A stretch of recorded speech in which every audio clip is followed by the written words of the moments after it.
The grill provides a decorative cover that allows air to flow into the bathroom fan. Over time, the grill can discolor or become dirty from dust in the air. It can be accidentally cracked while replacing the light bulb or during cleaning. Replacing the grill is a repair that you can do yourself, and I'm going to show you how. I'll start by removing the lens. The reflector and grill are secured with a nut. I'll go ahead and remove that. Now I can pull the reflector away from the grill and unplug it. And the grill will come away from the ceiling. Now I can install the new grill. I'll hold it in place and plug the socket back in. I'll place the reflector into the grill.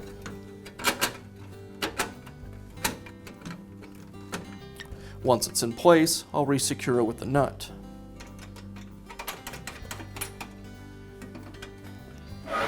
And I'll finish up by replacing the lens. And that's how easy it is to install a new grill on your bathroom fan.